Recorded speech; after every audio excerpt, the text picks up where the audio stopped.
사사기 20장.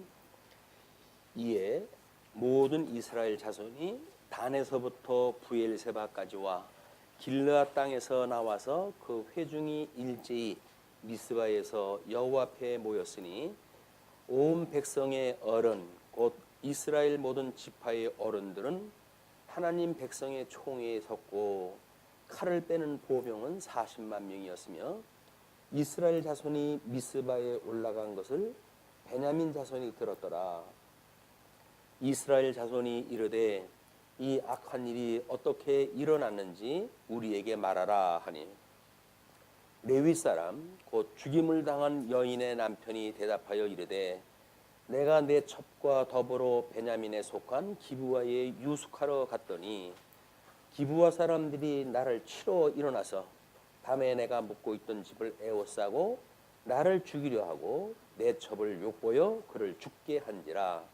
내가 첩에 시체를 거두어 쪼개서 이스라엘 기업의 온 땅에 보내었나니 이는 그들이 이스라엘 중에서 음행과 망령된 일을 행하였기 때문이라.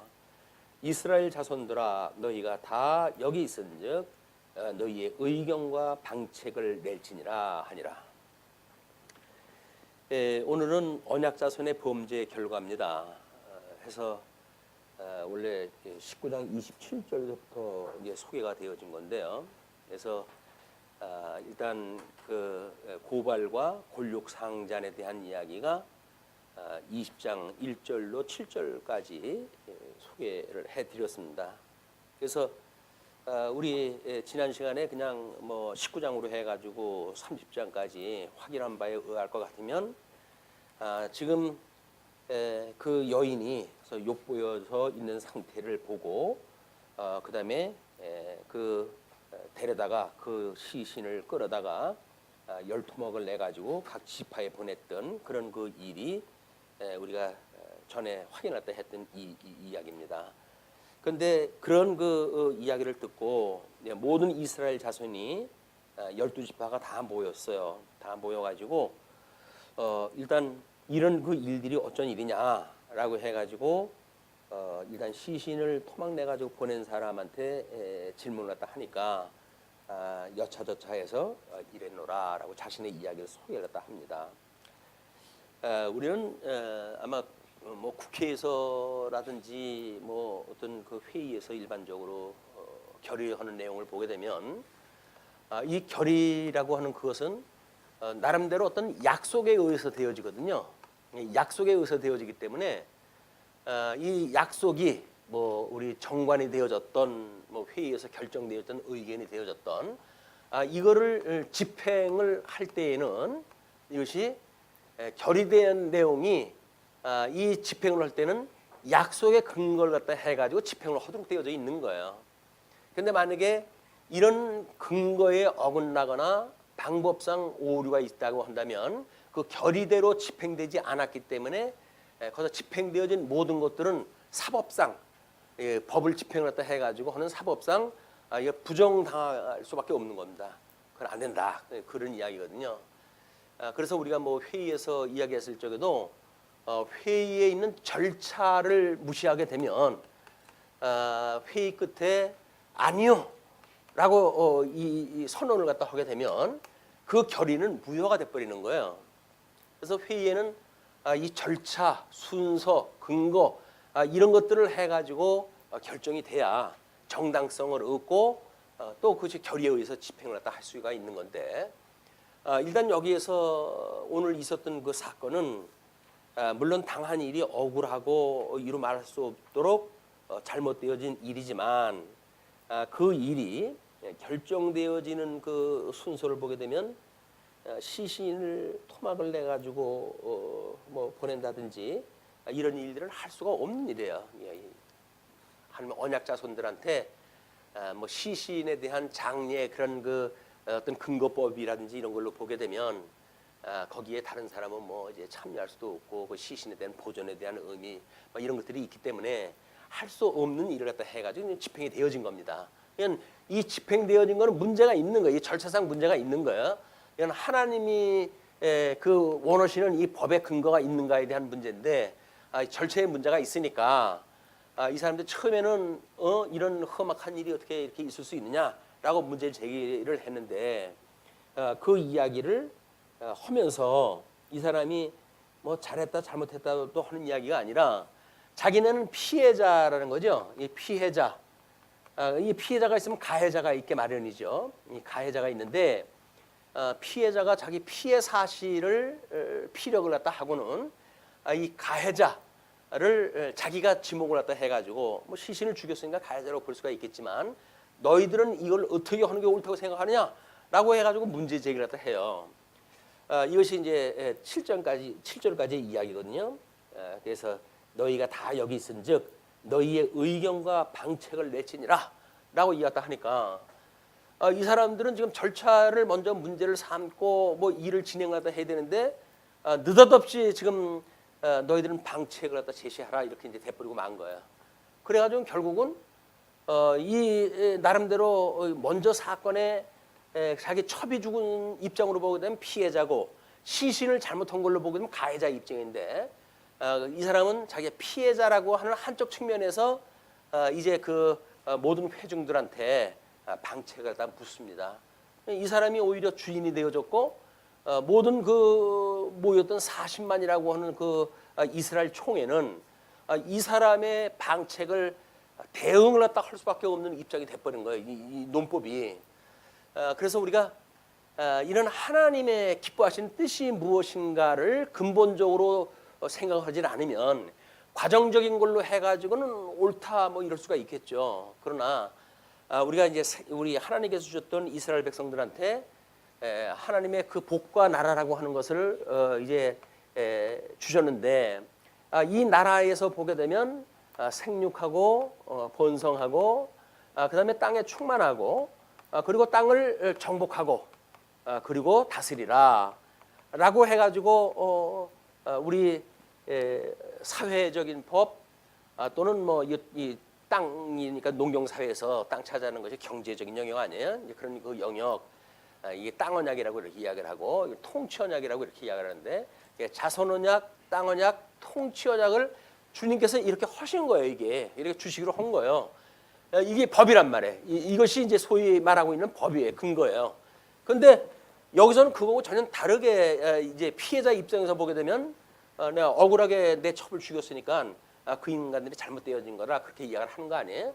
그러나 지금 만약에 어떤 그 통치 방법 이런 것들의 입장에서 보게 되면 잘못되어진 일입니다. 그래서 우리가 지난 시간에 그 사건에 대한 거를 왕직에 대한 오해로 설명을 갖다 하고 나름대로 이제 설명을 풀어간 바가 있어요. 그러면 하나님의 삼직에 대한 이런 거를 통해서 보았을 때 저 세 가지의 법 이것을 오해를 갖다 했고 잘못되어졌고 잘못되어진 걸로 돼가지고 지금 그 피해 사상 결과로 나오는 사상이니까 어떻게 이것이 잘못되어진 결과로 나타났는가 그런 그 이야기인데 1절로 7절이 레위인이 베냐민 지파의 비행을 이스라엘 총회에 고발을 갖다 했고 그다음에 이제 8절로부터 11절이 총회가 모였다고 한다면 이제 총회에서 이 결의가 되어지는 거 아닙니까? 이 결의가 돼야 되는데 물론 여기서 말했던 원리적인 결의하고 여기서 지금 실질적으로 이루어지는 결의하고 관계가 어떤지를 보게 되면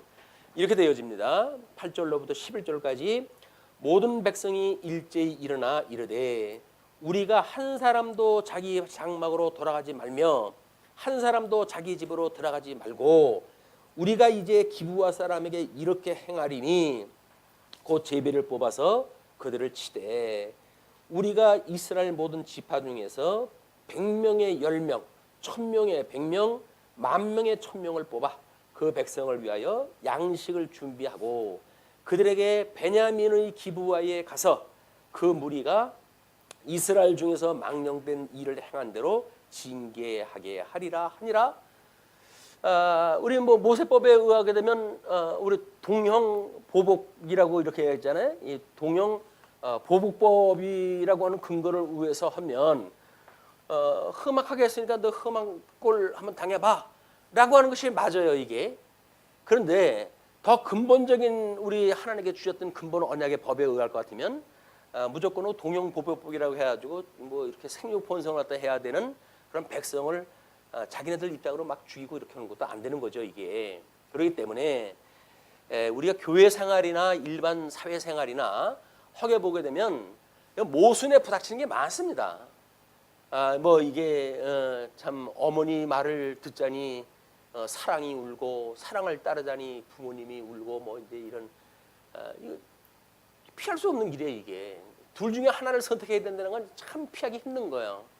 그것 때문에 갈등이거든요. 근데 지혜가 있자고 하면 우리가 근본으로부터 시작이 되어져 가지고 이 근본의 원리는 뭔가, 과정적인 원리는 뭔가라고 하는 걸 순차적으로 논리적으로 이걸 따져봐야 되는데 그렇지를 않아요, 사람들이. 당장 있는 사건에 대해 가지고 그랬어? 그거 죽여야 돼라고 해가지고 이 대다수가 일어난다고 한다면 이 결의는 어떤 민주적인 절차 또는 합법적인 절차가 아니라 민중 심리에 의한 결의가 돼버리고 말고 이런 것이 이제 인민재판이 되어지는 겁니다. 뭐 중세 때도 마녀 사냥이라든지 이런 것들이 전부 이 인민재판에 의해서 되어지거든요. 말은 기독교 문화지만 기독교 문화가 아니라 완전 만신창이가 되어지는 거야. 기득권자들에 의해 가지고 장난을 치고 교묘하게 일 만들어내고 그러다 보게 되면 거기다가 이제 상대방을 갖다가 뭐 마녀 사냥을 또 해가지고 그 뭐 고문술이라고 하는 것이 그때 다 만들어졌다고 그래요.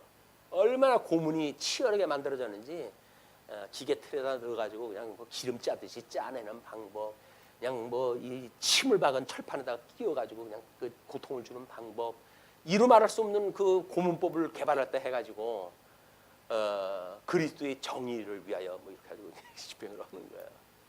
완전 인간 말종들입니다. 그런데도 명분은 뭐냐면 그리스도의 사랑을 위하여, 하나님의 의를 위하여 뭐 이렇게 이야기를 하는 거예요. 이것이 정말 명분이 맞는 그런 이 과정들인가 우리가 끊임없이 고민할 때 해야 될 일이거든요. 하나님이 우리 이제 믿음의 선배들은 창세기 1장 28절의 이 근거를 도덕법의 어떤 걸 설명을 하면서 어디에 그런 이야기가 있느냐라고 했을 때 창세기 1장 27절로 28절을 지시를 갖다 해요. 그러니까 하나님의 형상을 따라 지음을 받은 사람들 아닙니까? 그럼 하나님의 형상을 따라 지음을 받았는데 그 하나님의 형상을 따라서 지음받은 인간에 대한 거를 어떻게 행위 언약으로 인해 가지고 뭐 우리가 이제 죄를 졌고 은혜 언약으로 해서 회복이 되어졌다라고 했을 때 하나님이 우리들의 이런 하나님의 형상을 따라 지었던 인간이 과연 부족한 인간이었던가? 분명히 창세기에서는 하나님의 우리의 형상을 따라 사람을 만들자라고 이야기를 했고 그 만들어 놓고 하나님 기뻐하셨어요. 그러니까 이 인간은 죄를 가지고 있는 인간이 아닙니다. 이때는. 그래서 이제 하나님께서 섭리하셨던 것을 우리는 창조 사역이라고 하는 그 영역과 그 다음에 섭리 사역이라고 하는 그런 그 영역으로 구분을 갖다 해가지고 믿음의 선배들은 이야기 풀어나간 거예요. 그래서 여기에는 하나님이 죄라고 하는 것이 여기 있을 수가 없다. 다만 이제 그 죄를 통해 가지고 양대 언약을 이루시고 이 작전과 예정을 이루시기 위해서 섭리 사역을 갖다 하시기 위해서 에덴을 창설하시고 거기에서 행위 언약을 주시고 그래서 멸망을 하게 하고 이제 그렇게 섭리를 했다 그 이야기거든요. 그렇기 때문에 우리 어떤 죄의 문제라든지 뭐 이런 걸 이야기를 할 때 어떻게 보면 답답할 만큼의 표현들이에요. 하나님께 죄를 뭐 허용적 작정이라든지 이런 그 이야기는 우리가 꽤나 비판했던 그 이야기거든요. 근데 이 사람들이 이걸 몰라가지고 쓴 건 아닐 거란 말이에요. 왜냐하면 일부는 회복에 참여가 되어지지만 일부는 아주 징벌을 받아가지고 지옥으로 갈 수밖에 없는 거예요. 그렇다고 한다면 그들이 이 죄로 인해 가지고 타락되어진 것이 회복시킬 건데 왜 그러면 이 타락하는데 내버려 뒀습니까? 라고는 질문이 나오게 되어지는데 그걸 하나님께서 허용이라고 하는 것으로 그 의미를 설명하지 않았는가 싶어요. 우리 구약 성경을 읽을 때 하나님께서 하나님의 이름을 망령되이 일컫지 말라라고 하는 이유로 해가지고 그 유대인들은 여호와라고 하는 이름이 나왔을 때 그걸 묵음 처리한다고 그랬잖아요. 여호와라고 하는 걸 입 밖에서 내질 않고 묵음 처리를 했다고 하는 그 이야기는 하나님의 이름을 망령되이 여기지 않는다고 하는 그 근본 정신에 의해서 그런 거예요. 그게 그냥 그 자체를 비난한다는 건 또 옳지도 않습니다.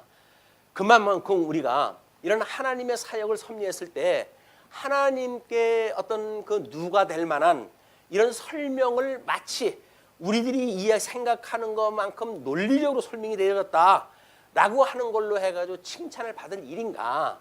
아니면 이렇게 어떤 여백을 두고 설명함으로 해서 이제 지혜가 있는 자는 깨닫게 되어지겠죠. 그걸 뭐 거기서 정답 얻어가지고 뭐 결판 낼 일이 아니잖아요. 믿음 안에 섭리했다 해갈 거니까. 지혜 있는 자가 하나님께 지혜를 줘가지고 이거를 이제 이해를 해간다고 한다면 허용이라고 하는 그런 의미를 마음 넓게 설명을 받아들일 수가 있고, 그렇다고 한다면 구원받는데 하등 문제가 없는 일들이에요. 근데 그거를 논리를 밝힌다고 해가지고 뭐 절대 주권자 뭐 하나님의 그런 어떤 그 옳고 그름을 설명하듯이 무자르듯이 하나님의 사역을 설명하는 방법이 과연 옳은 방법일까에 대한 이런 마음이 요즘 와서 들어요. 나이 먹고 보니까 그런지 그렇게 옳다고 해가지고 무자르듯 하는 것도 그게 다 아니다. 그것이 하나님께서 정말 허용적으로 했다고 한다면 허용이라고 하는 그 이야기는 절대적으로 다가 아니라는 거 아니에요. 뭔가 이렇게 부분적으로 제한되어졌다가 하는 의미니까 이것이 하나님께서 창세전에 예정하셨던 뜻을 이루시기 위한, 때로는 어떤 사람은 멸망되지만 어떤 사람은 구원에 이르는 그런 허용적인 의미가 담겨져 있는, 그래서 상당히 신사적이고 그 하나님을 경외하는 마음으로 이런 문장을 만들어 갔다고 한다면 존중할 필요가 있다. 우리가 해석이 어떻게 하느냐의 문제지 그 사람들이 뭐라고 설명했느냐는 그렇게 중요하지 않습니다. 우리가 만약에 이거를 이 사람들의 그런 의도가 파기되어져 가지고 이걸 고급지게 재해석이 되어진다고 한다면 우리가 오히려 지혜로운 사람들이죠. 그걸 뭐 밝혀내 가지고 그 사람들 다 무식한 사람으로 만들어 버리고 내가 정당화된다고 뭐 좋을 일이 뭐가 있겠어요.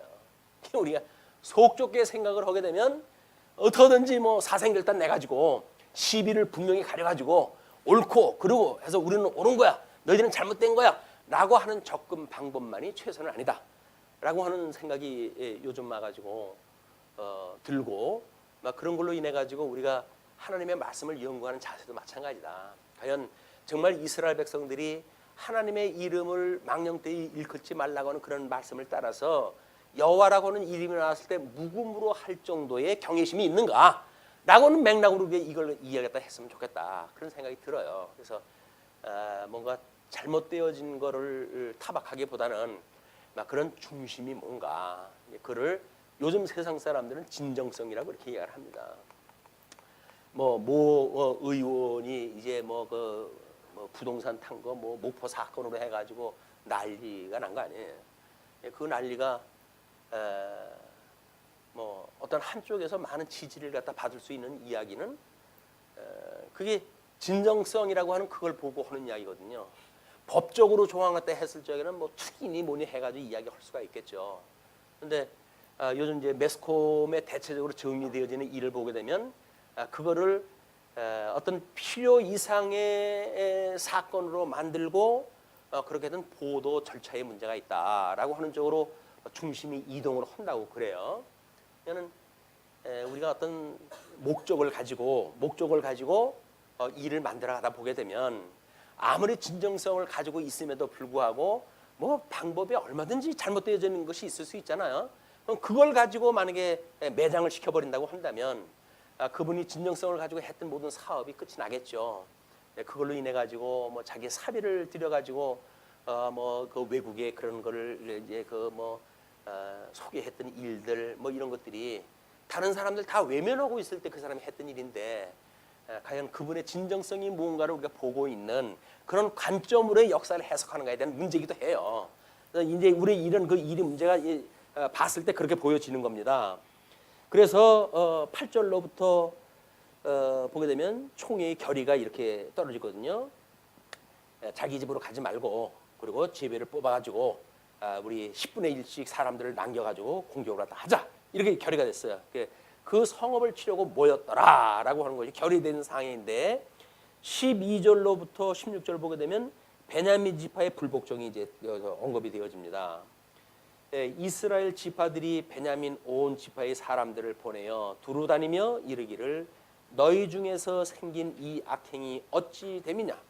그런즉 이제 기브와 사람들 곧 그 불량배들을 우리에게 넘겨주어서 우리가 그들을 죽여 이스라엘 중에서 악을 제거하여 버리게 하라 하나 베냐민 자손이 그들의 형제 이스라엘 자손의 말을 듣지 아니하고 도리어 성읍들로부터 기브아에 모이고 나가서 이스라엘 자손과 싸우고자 하니라. 일이 이상한 대로 이제 발전이 돼가요. 이걸로 해가지고 미안하다 잘못했다 뭐 이렇게 해가지고 처리가 됐으면 좋겠지만 너희들 우리가 이렇게 결의했어. 너희들 참석 안 해? 그리고 그들 갖다 우리 대신해 가지고 재판하거나 심판하질 않아? 그렇다고 한다면 우리가 공격할 거야 라고 나오니까 그래? 그럼 한번 해보지 뭐 이렇게 되어진 거야. 그래가지고 자기 지파 사람들이 다 성에 모여가지고 전쟁을 준비하게 되어집니다. 이것이 하나님 앞에 우리 이게 하나님 앞에 범죄의 결과라고 그랬잖아요. 그러니까 통치 언약, 우리 메시 언약으로 해가지고 우리 선지직, 그다음에 우리 뭐 왕직, 제사직, 이 삼직에 대한 오해로 인해 가지고 지금 하나님이 없다고 하는 그런 그 세상의 정치로 이게 전략이 돼버렸단 말이에요. 그러면 절대 주권자이신 하나님이 없이 인간적인 방법으로 시비를 가릴 수 있는가? 그게 없는 거예요, 이게. 그 없는 걸 보여주는 고발 사건이에요, 이게. 우리들한테는 어떤 주의 뜻이 아니면 너희들이 가지고 있는 시비를 가지고 이걸 가릴 수 있는 문제가 아니다. 그런 그 이야기거든요. 근데 우리는 끊임없이 시비를 가리고 싶어 해요. 나는 옳고 넌 그러다라고 하는 그런 입장에 접근이 되어지기 때문에 그렇지는 않습니다. 만약에 그러한 일이라거나 그렇게 되면 하나님께서 그거를 처리를 해 가시겠죠. 우리가 약속되어진 것이 아니라고 한다면, 그렇다고 한다면 어떤 그 죄를 정하거나 하는 일은 유보하는 것이 상당히 신사적일 수가 있겠다. 그런 그 생각이 들어요. 그래서 막 그분이 예를 들어서 뭐 약속대로 안 했다든지, 뭐 우리 이번에 그 노예에서 이제 그 힘들어진 일도 바로 이런 겁니다. 회의 절차 무시하고 가지고 이러고 저러고 했던 문제 때문에 일이 확대가 되어지고 확대되어진 걸로 해가지고 결국은 너희들은 같이 못 살겠다고 뛰어나간 거 아니에요. 얘는 이 사건하고 똑같아요. 그런 일들이 어떤 시비에 얽히게 되면 일은 확장되어지게끔 되어져 있어요. 본질적인 문제가 뭐냐라고 보지를 않고 방법적인 문제를 가지고 이야기를 하게 되면 이것이 뭐 어차피 내 편 안 된다고 하는데 좋아할 사람이 누가 있어요. 그러니까는 만만한 사람들끼리 짝짝꿍 해가지고 뭐 해가지고 결단이 내고 일이 이상한 대로 비약이 되어지는 그런 모습을 우리 뭐 자주 이게 발견됩니다. 자주. 자, 그런데 이제 그 12절서부터 불복종을 갖다 하고 도리어 성읍들로부터 이제 자손을 쌓고자 이렇게 하고 그때의 성읍들로부터 나온 베냐민 자손의 수는 칼을 빼는 자가 모두 2만 6천 명이요. 이쪽에 40만인데 2만 6천 명이요. 그 외에 기브와 주민 중 택한 자가 700명인데 이 모든 백성 중에서 택한 700명은 다 왼손잡이라 물매로 돌을 던지면 조금도 틀림이 없는 자들이더라.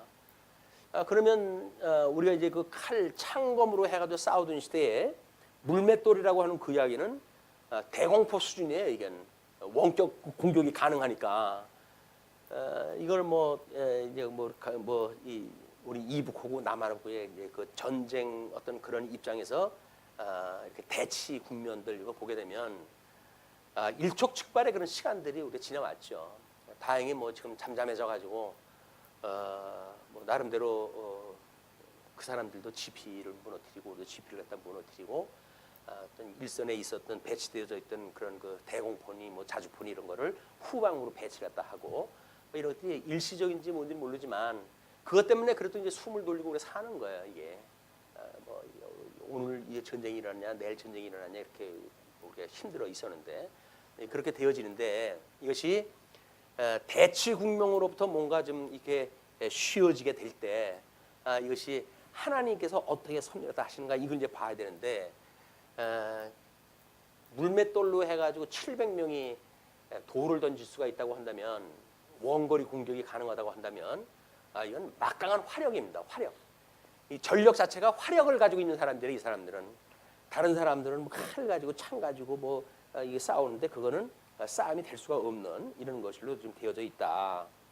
그래서 17절로 23절을 보시게 되면 베냐민에 패한 총의 연합군이 이제 소개가 되어져요.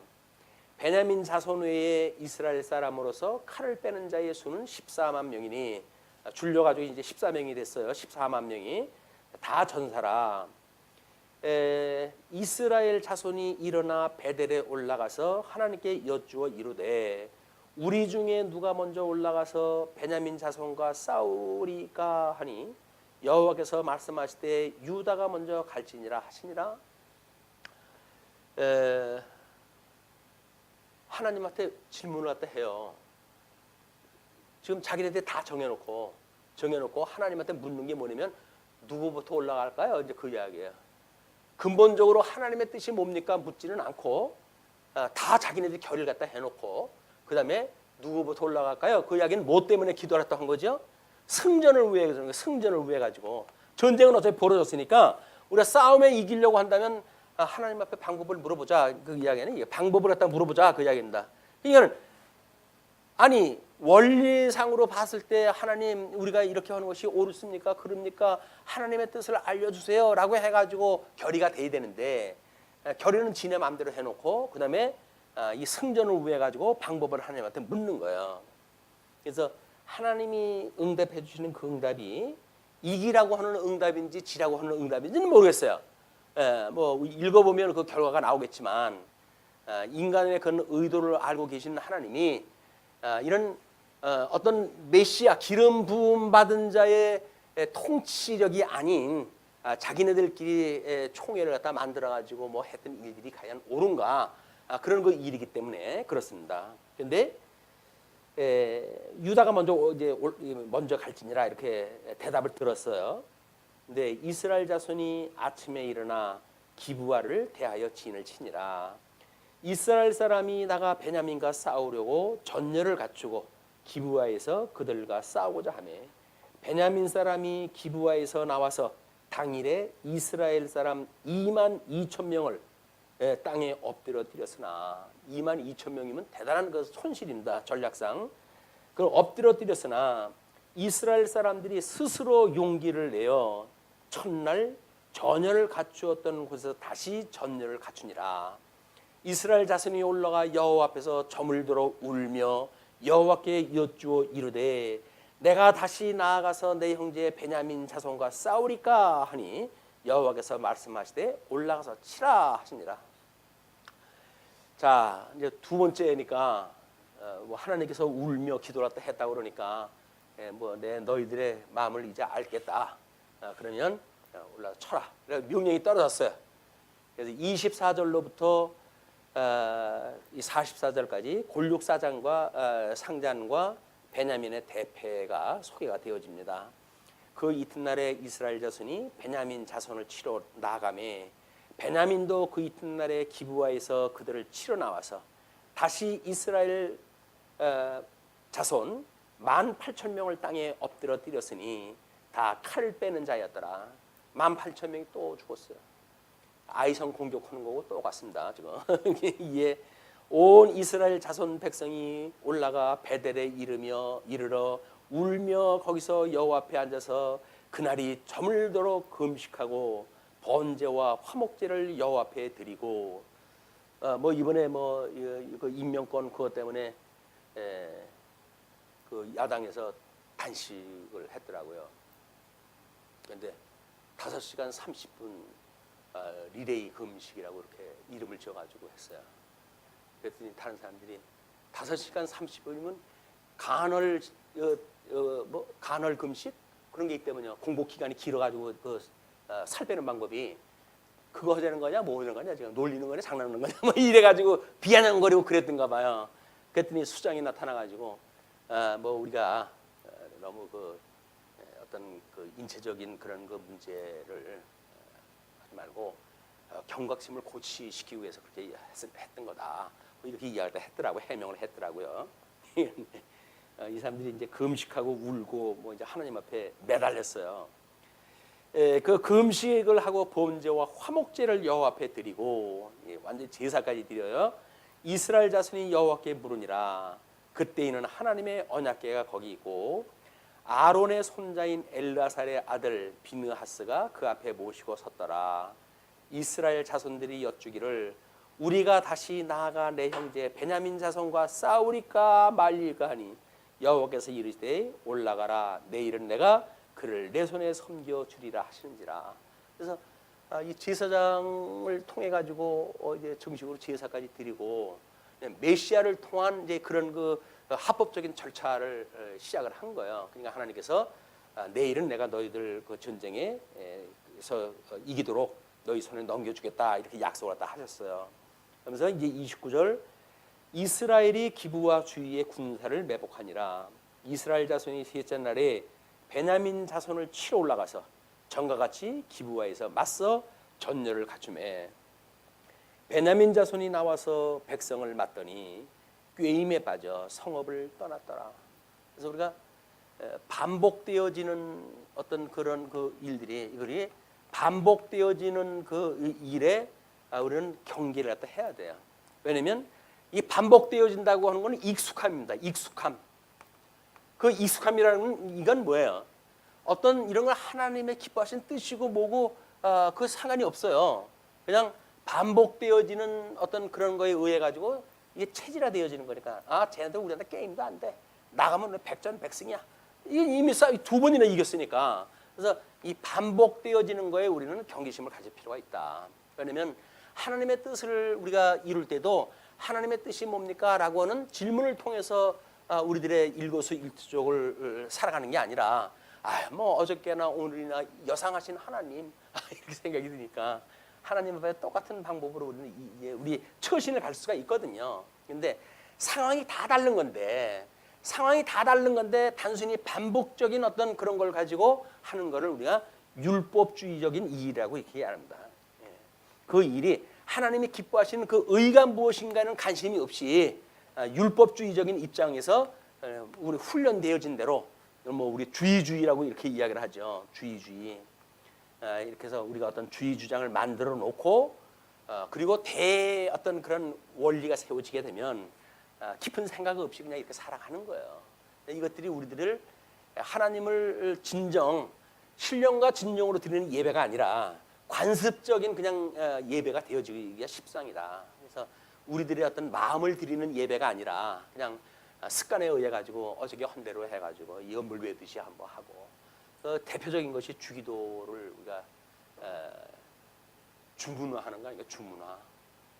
그 주기도는 하나님께서 우리 주님께서 가르쳐 주신 기도인데 진정성을 가지고 기도하는 것이 아니라 주문식으로 해가지고 달달달달달 외워가지고 마치 일이 되어지는 것처럼 보이는 이런 그 일은 이것이 하나님 앞에 진정을 보여지는 일이 아니다.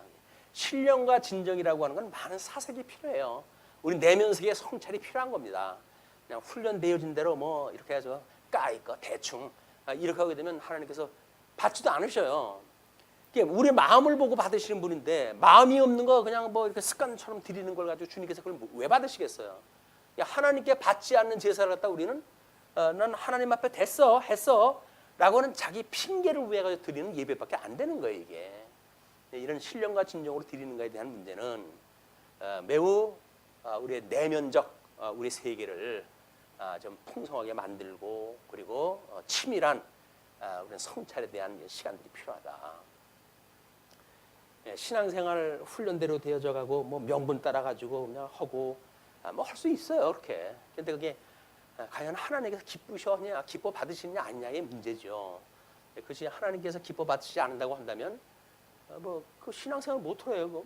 하나님하고 상관없는 일들을 해가면서 하나님하고 우리가 상관이 있는 관계성을 가지고 진정성이 있는 신령과 진정으로 드리는 예배인가라고 하는 영적 예배. 이것이 우리는 영적 예배라고 이렇게 이야기를 해놨어요. 영적 예배.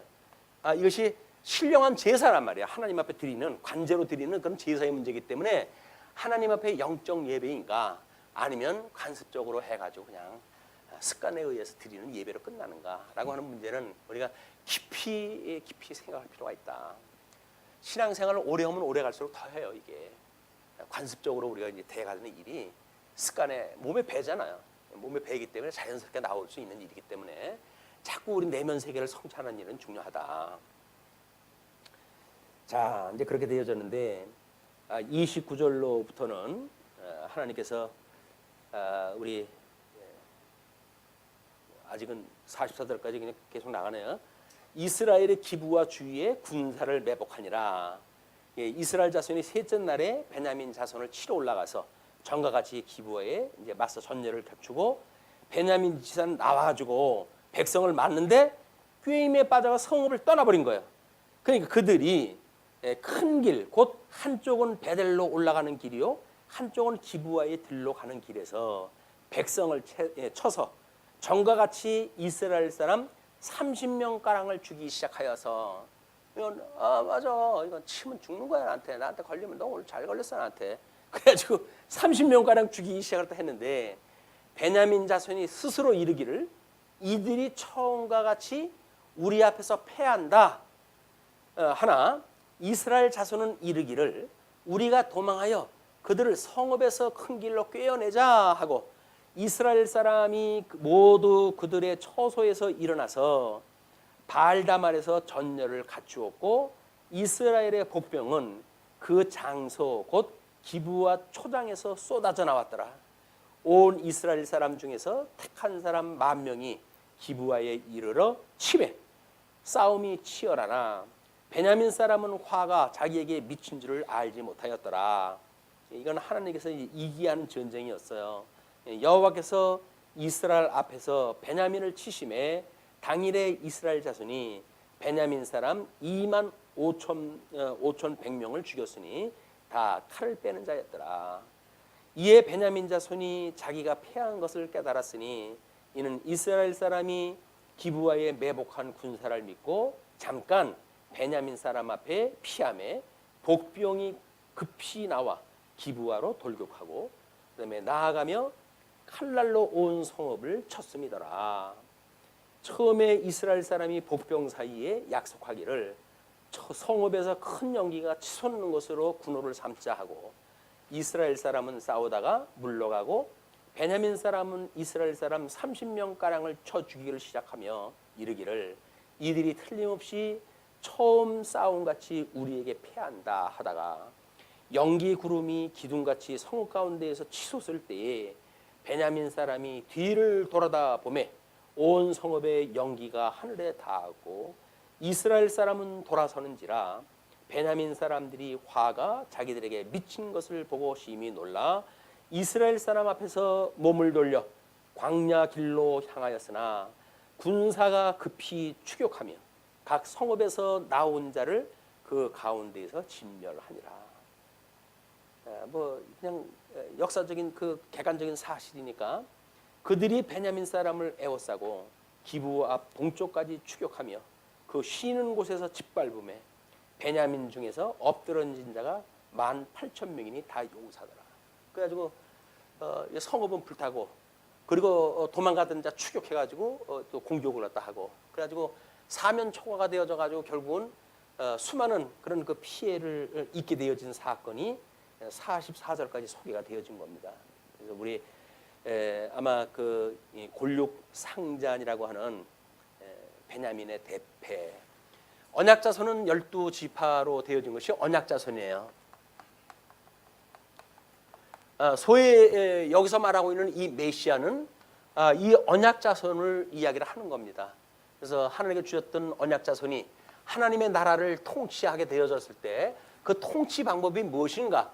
하나님께서는 이 메시아를 통해 가지고 통치하신다는 거거든요.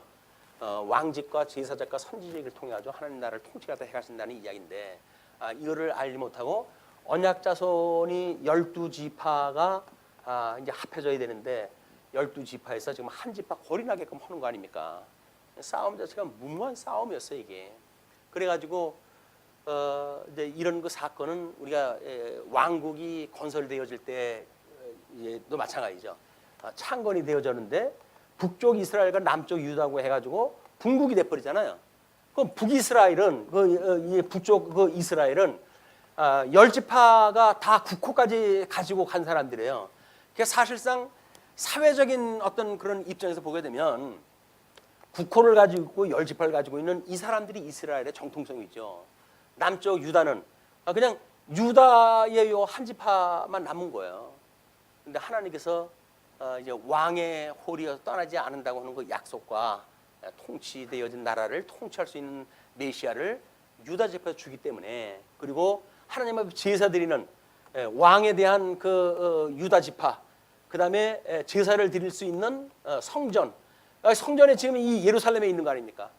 그러니까는 정통성이 수에 있는 것이 아니라 하나님의 기뻐하시는 뜻이 무엇인가에 있다라고 하는 것이 우리 성경에서 끊임없이 확인하는 일들인 거예요. 하나님이 기뻐하시는 뜻이 뭐냐?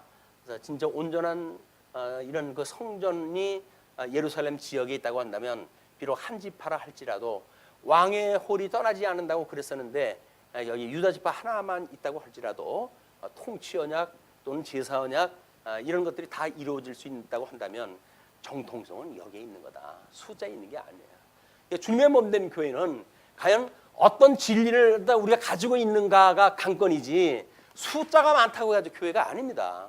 그건 교회당인 거예요. 교회당. 그래서 우리가 이 진리를 알고 있는 사람들이 정말 진리와 함께 기뻐하고 진리를 우리가 얼마만큼 수호하고 그거를 목적으로 삼고 살아가는가의 관점이 있어야지, 숫자에 있다고 하고 무슨 말, 이건 아무런 의미가 없어요. 과연 진리를 지키는 일이 무엇인가?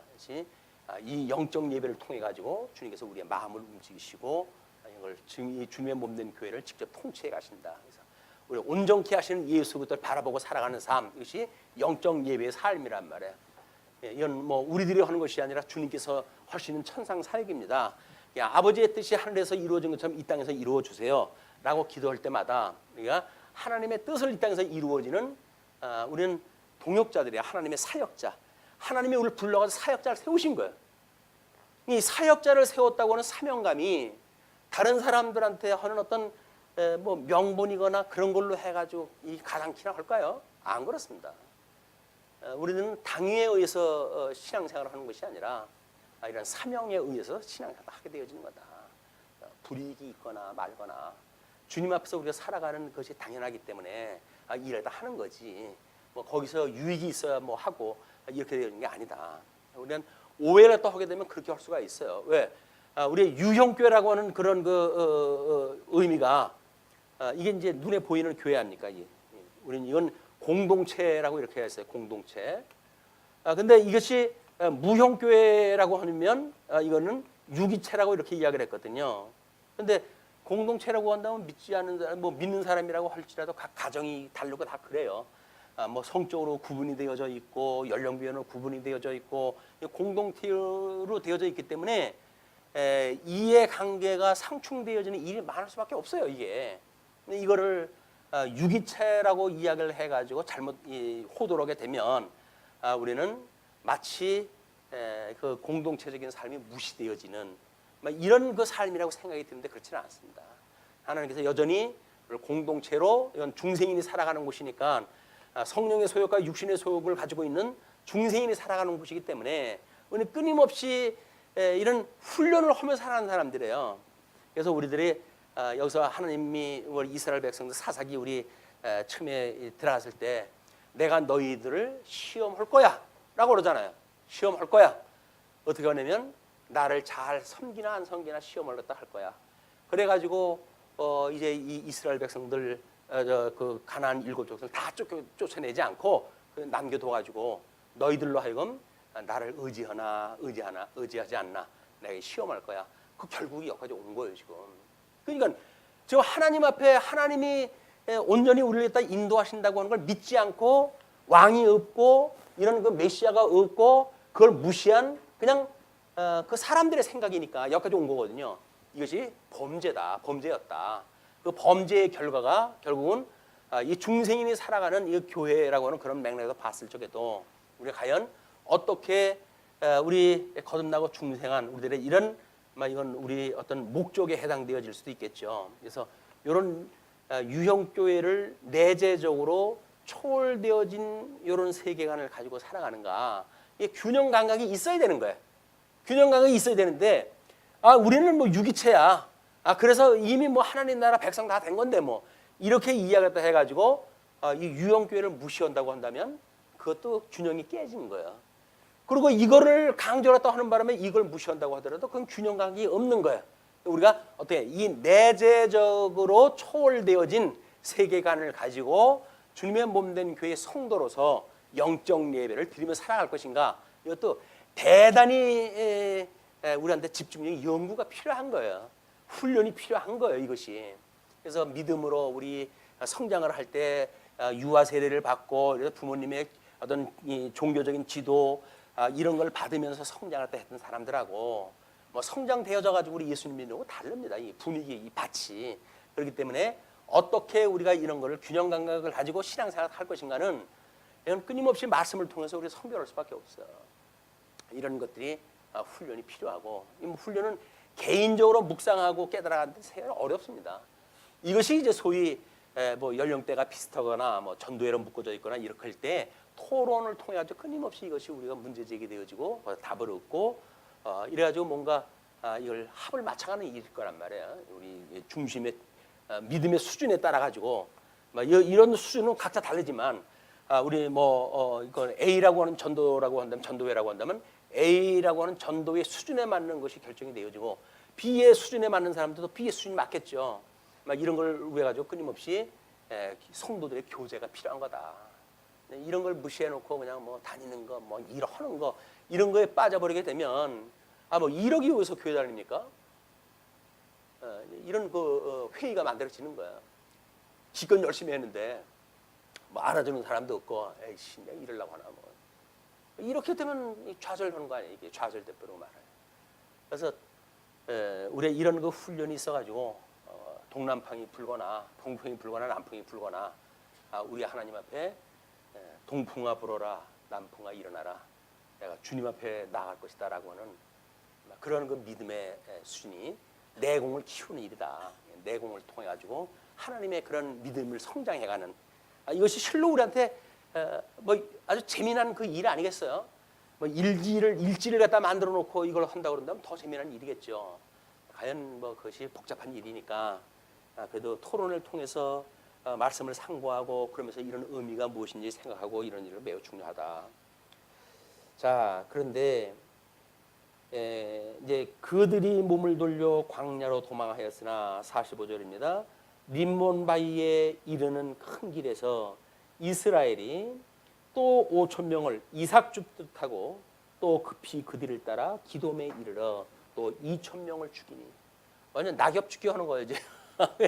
시신을 갖다가 그냥 생육하고 번성하라고 했던 이 하나님의 가장 기본적인 언약이 무색할 정도로 오직 승리에만 눈이 멀어져 있는 이런 인간의 사악성을 우리가 보게 되어집니다.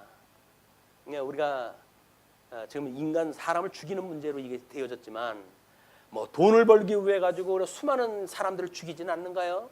아니면 여기서 다른 명예를 얻게 해도 다른 사람 갖다 짓밟지는 않는가요? 이런 사회적으로 만들어지는 수많은 요소들이 있을 거예요. 그런 것들을 과연 우리가 얼마나 사색을 통해서 말씀의 묵상을 통해 가지고 깨닫게 되어지고, 나는 죄인 중에 괴수입니다 라고는 고백이 나올 수 있을까? 왜 우리 믿음의 선배들은 이걸 가지고 도덕법이라고 하는 그런 것으로 놓았을까? 왜냐하면 이걸 이루어 가기 위한 우리의 모든 삶이에요. 이게 그냥 우리의 삶이 그냥 이거 사랑을 해라고 그랬다, 사랑으로 퉁쳐버린다고 한다면 내가 사랑을 했는지 안 했는지 뭘로 알아요? 내가 했다고 그러면 그냥 하는 건가요? 사랑 안 했다고 고백을 갖다 해야 사랑 아닌가요? 아니잖아요. 아마 그 남자들의 경험상 뭐 아내하고 싸웠을 때 제일 곤혹스러운 게 그거거든요. 싸움이 나오면 일단 남자는 피해요. 그래가지고 그걸 모면하기 위해서 미안해, 내가 잘못했어. 그렇게 지나가면 얼마나 좋겠어요. 여자는 꼭 되묻습니다.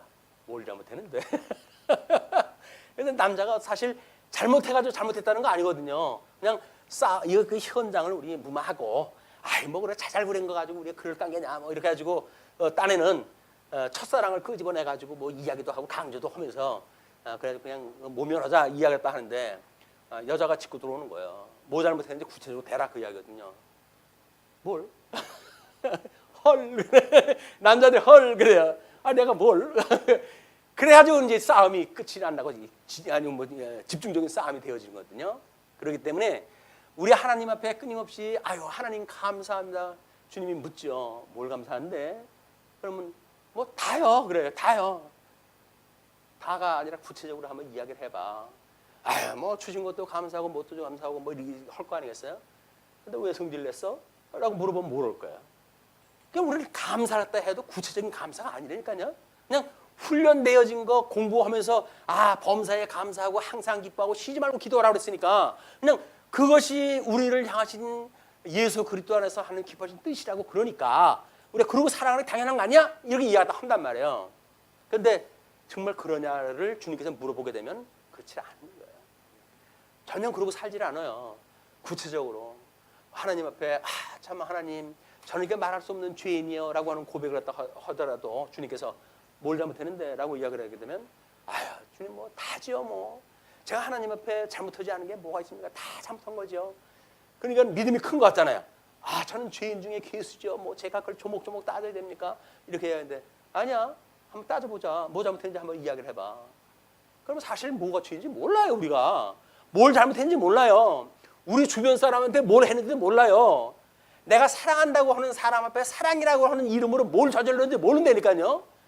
그러면서 무슨 사랑을 이야기하고 죄인을 이야기를 합니까? 의의 기준이 뭔지를 모르고 우리가 어떻게 하나님의 은혜를 이야기할 수가 있느냐고요. 그냥 우리는 퉁치는 거예요. 그냥 다 퉁치는 거. 아, 나 같은 죄인을 우리 주님께서 용서해 주셨어. 언제 용서해 줬는데? 그럼 뭐라고 그럴 거예요? 내가 너 언제 용서해 줬는데? 그럼 뭐라고 그럴 거예요?